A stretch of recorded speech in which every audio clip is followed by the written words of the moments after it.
time ago in a galaxy far, far away, Set 3 was launched, but who is reigning supreme? Rebels? Cybers? The Empire? Did we take this reference too far? Probably. Time to find out which synergies are the best so far and why. Hey everyone, and welcome to another ProGuides TFT video. Today, we're giving you the Synergies tier list for Set 3 so far. Remember, this is a tier list for the whole set, all 5 patches of it up to this point. Don't be surprised to see a synergy that hasn't been doing so hot currently, but did well in previous patches, or the opposite.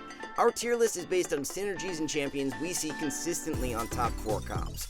Try to squeeze the best ones into your comps for maximum LP gain while they're unchanged. Before we dive in though, make sure to check the link in the description and get to see all the content we'll be uploading for you guys, created by the top challenger players around the world to help you get better and hit that first place in your games. Our TFT coaching platform is live on ProGuides.com with really active and awesome coaches, one click away from helping you climb that ladder. See you guys there.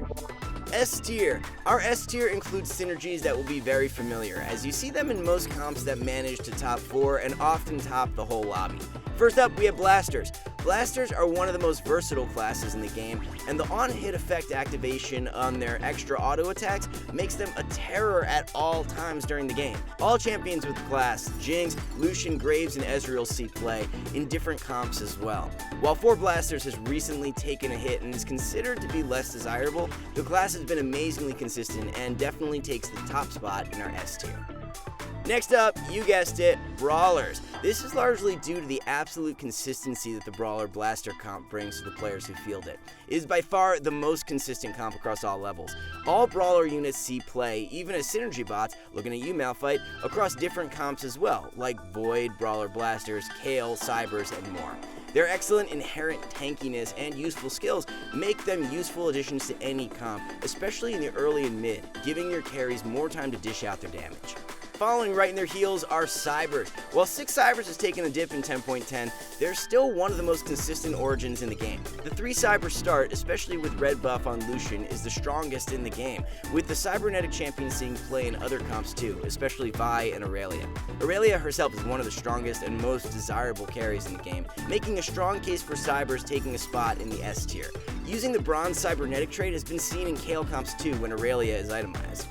It's tough to leave out Rebels from the S tier as well. They ruled an entire patch and have been steadily coming back into the meta after the initial nerfs to the 5 cost that enabled them. Their individual units have seen play in different comps. Jinx, Yasuo, Master Yi, and Sona have seen play in comps like Slash Bros, Brawler Blasters, Mana Printer, and, well, Rebels. The Ziggs opener with 3 Rebels is quite strong as well, especially since his mana got back to 40. Can't be S tier without Mercenary as well. While Gangplank took a vacation from top 4 for a while, he's back, and Misfortune has been a regular at the top 4 bar as well. The strength of the Origin lies in the upgrades, which exponentially increase the unit's power. Gangplank AEO Stun, when paired with another Demolitionist and MF's amazing damage, have even made them the center of comps like GP Sorcerers or 10.6 Rebels. The last one is quite surprising, but here we go. Mana Reaver. Since the class's change in patch 10.7, it's been quite easy to assemble, and it's been glorious. It's a subtle effect that has often had huge impact on fights, especially when players position it right to affect units like Shen and delay or stop their early casting. A testament to the class's power is seen in that every comp that uses a Mana Reaver for a carry, like Space Jam, Cyber, Xayah with side carry Aurelia, or even Kale, try to slot in that Mana Reaver. There are many Kale comps that even play Aurelia, Thresh, and Kassadin for maximum disruption. That concludes our S tier. There are a few synergies that were really close to making the list, but you will likely see them in the A tier, so let's move right into that. It wouldn't be an A tier without mech pilots.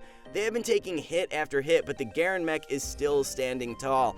While comps involving something other than infiltrators are getting rarer and rarer, the mech infiltrator comp was so dominant for so many patches in a row despite continuous nerfs. The reason the Gundam brothers and sister did not make S tier is the lack of comp diversity. We did see some mech sorcerers and mech void, but they were quickly abandoned. With mech infiltrator as the only comp and the decreasing strength due to nerf, they place at the top of A tier. Valkyrie is another one of the smaller origins that makes the A tier. Its simple effect makes for an extremely consistent result when you use it. Seeing the popularity of Kayle and or MF comps, as well as the Kayle tech-in for Kai'Sa and mech infiltrators, this trait lands a solid A. Celestial is the trait we most debated putting in the S tier. It's an easy tech in so many comps, with champions like Lulu, Rakan, Xayah, and Kassadin finding their way in. However, the lack of 4 Celestial and absolute neglect of 6 Celestial land this origin at A tier.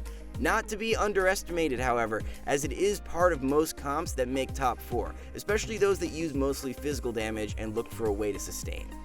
Bring on the Wrecking Ball, or explosives? Demolitionist barges its way into A tier due to, similar to Celestial, its sheer versatility throughout the set.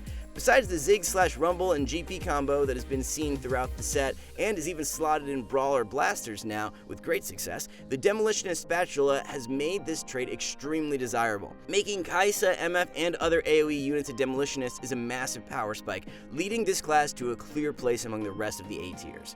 The final one in this tier is Mystic. It is a very clear-cut class, giving a raw effect to the whole of your team like Celestial. Mystic is more of a reactive tech to high magic damage lobbies, but its champions have seen a lot of play in almost every comp imaginable. While in its bronze form, it's not really part of any specific comp, just teched in by all. In its 4-piece comp, it has seen S tier ratings in comps like Vanguard Mystics early in the set and Celestial Protectors. This concludes our A tier. If you think we missed a synergy here, we would love to hear your opinion in the comments. Until then, let's move on to the B tier. First one out of the gate in the B tier is Sorcerer. It was really tough not putting it higher, but it enjoyed one of the shortest heydays, even having to get hotfixed with Star Guardians.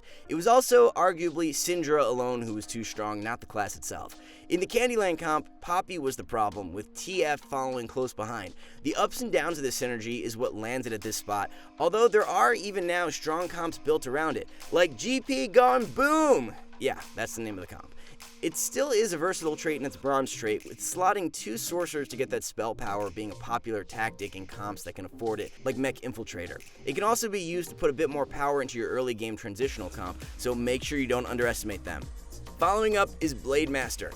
The class is seen as a mild joke in its gold trait, but the bronze trait has been used in a wide array of comps, including Cybernetics, Slash Bros, Unlimited Blade Works, Kayle, even Rebels if you have a Kayle with a Rebel Spatula. This simple mechanic of attacking more times is such a high reward tactic that you can't pass it up. Units like Kayle and Aurelia are the most popular Blade Masters, but it is the combination of their other synergies that truly make them the S tier champions they are. The class itself would be placed higher if the gold trait was not in such a state of disrepair. If you get those 9 Blade Masters though, woe to your enemies.